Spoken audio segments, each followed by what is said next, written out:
Salut, bienvenue sur Mathieu te raconte. Aujourd'hui, une histoire vraie. Ça faisait longtemps que je n'avais pas faite. J'avais envie de t'en raconter une.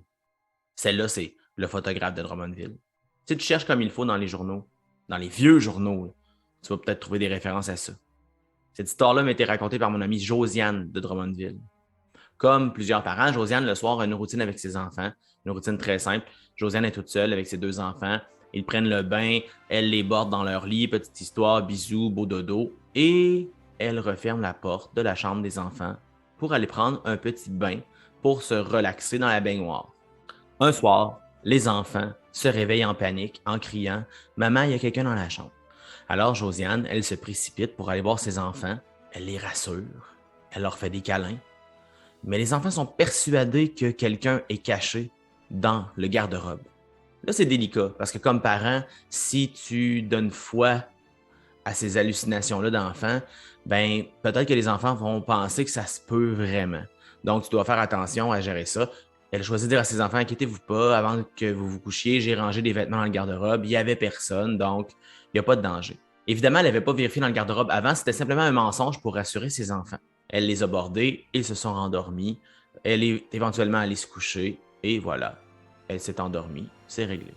Quelques jours plus tard, la même situation se reproduit, les enfants se réveillent en panique, maman, il y a quelqu'un dans la chambre, elle recommence la manœuvre.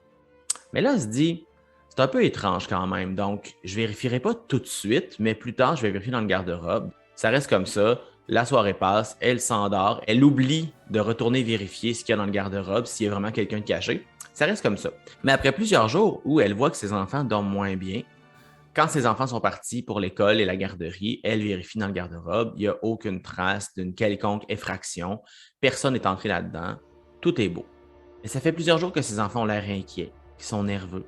Donc, elle décide un soir d'écouter. Parce que parfois, les enfants, peut-être qu'ils s'endorment, qu'ils font une espèce de cauchemar, de terreur nocturne, très rapidement après être tombés dans le sommeil, et que c'est ce qui les réveille. Donc, un soir, elle décide simplement de border les enfants, et elle ne va pas prendre un bain comme d'habitude, elle attend dans le couloir. Elle surgit devant quelqu'un, un homme qu'elle ne connaît pas, qui tient dans ses mains un appareil photo. L'homme se sauve en courant, elle le poursuit jusqu'à la porte, elle s'arrête, elle prend un téléphone, elle appelle au 911. Les policiers sont envoyés sur place et retrouvent l'homme quelques rues plus loin. Dans l'appareil photo, ils ont retrouvé des images prises dans la chambre des enfants. Les enfants qui dorment. Les enfants qui dorment, mais vus à travers les lattes de la porte de garde-robe. Mon amie Josiane, en robe de chambre, en train de rassurer ses enfants, photo prise à travers les lattes de la garde-robe. Cet homme-là entrait dans la maison régulièrement pour prendre des photos des enfants. Chez lui, ils ont trouvé des dizaines de photos prises dans différentes maisons de Drummondville. L'homme n'a jamais rien fait d'autre que prendre des photos. Elles n'avaient pas non plus été diffusées, elles n'étaient pas dans un ordinateur. Il les imprimait simplement et les conservait pour lui. La morale de cette histoire: verrouillez vos portes dès que vous êtes entré dans la maison.